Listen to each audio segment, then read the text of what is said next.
நீ கோயிலுக்கு வர்றது தெரியும், நீ என்ன நோக்கத்துக்கு வந்திருக்கேன்னு தெரியும். ஆனா ஆண்டவரை இன்னும் இருக பற்றிக்கொள்ளும் பொழுது, ஆண்டவரை சிக்கன பற்றிக்கொள்ளும் பொழுது ஆசீர்வதிப்பார். அல்லேலூயா. இப்போ ஆண்டவரால் கூடாத காரியம் ஒண்ணும் இல்லை. ஒண்ணு. ரெண்டாவது, மழை பெஞ்சு ஆண்டுடைய வார்த்தை எந்த நோக்கத்துக்காக அனுப்பினாரோ அது கண்டிப்பாக நிறைவேறுன்னு சொல்லிட்டாரு. இப்ப நீங்க என்ன செய்யணும்? ஒரு வசனம் ஆண்டுடைய வார்த்தை சொல்கிறது.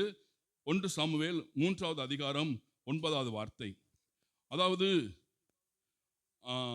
இப்போ இப்போ ஒரு விஷயம். ஃபர்ஸ்ட் வாசிங்க, லூக்கா நற்செய்தி 1வது அதிகாரம் 38வது வார்த்தை. இப்போ கடவுளால் கூடாத காரியம் ஒன்றுமே இல்லை என்று சொல்லும் பொழுது மாதாம்மா என்ன சொன்னாங்க? அன்னை மரியாள் என்ன சொன்னாங்க?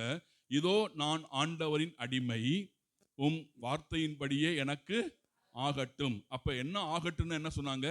உங்க வார்த்தைக்கு தான் நான் முக்கியத்துவம் கொடுக்கிறேன், உங்க வார்த்தை தான் எனக்கு வேணும், உங்க வார்த்தை தான் எனக்கு வாழ்வு, உங்க வார்த்தையை நான் ஏற்றுக்கொள்கிறேன், உங்க வார்த்தையை நான் விசுவாசிக்கிறேன், அதன்படியே எனக்கு ஆகட்டும். அப்படி என்ன அர்த்தம்? என்ன அர்த்தம்? நல்லா கவனிங்க. அப்படின்னா இனிமே எனக்கு யார் முக்கியம்? என் கடவுளுடைய வார்த்தை தான் எனக்கு முக்கியம், அவர் தான் எனக்கு முக்கியம், அவர் தான் எனக்கு விருப்பம்.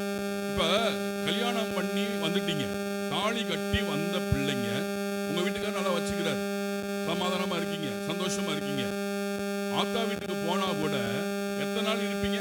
நல்லா பார்த்துக்கிட்டு, உங்க கணவன் நல்லா பார்த்துக்கிட்டா நல்லா சந்தோஷமா இருக்கீங்க. அப்புறம் கல்லானாலும் கலவன், ஃபுல்லானாலும் புருஷன் வேற இருக்கிறீங்க, இல்லைன்னு சொல்லல.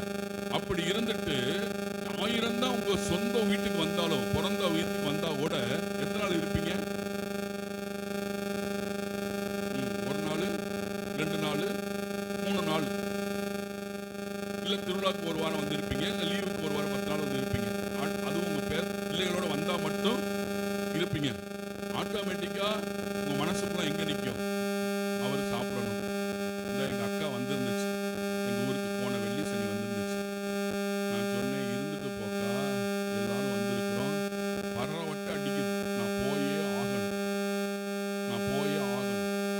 இது மூத்த அக்கா, பேரம்பேத்தி எடுத்தாச்சு, எல்லாம் எடுத்தாச்சு. இல்ல, அவர் போய் பார்க்கணும், அவர் சாப்பிட கஷ்டப்படுவாங்க, அவர் போகணும். சிட்டா பறந்து போயிருச்சு.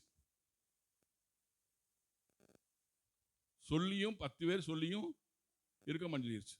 அப்ப மனசு எங்க இருக்கு? தாலி கட்டணும்னு மனசுல எங்க போயிருச்சு? அத்தானை தேடி போயிருச்சு, அத்தான் வீட்டுக்கு. வீட்டில் இருந்தாலும் இருக்க மாட்டேங்குது.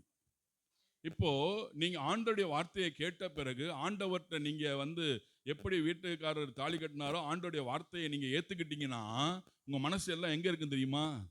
ஆண்டவர்கிட்ட தான் இருக்கும். இல்லையா? உங்க மனசு எல்லாமே ஆண்டவர்கிட்ட இருக்கு. ஏன்னா அவரிடமிருந்து தான் அனைத்துமே புறப்படுகின்றது. எல்லாரிலும்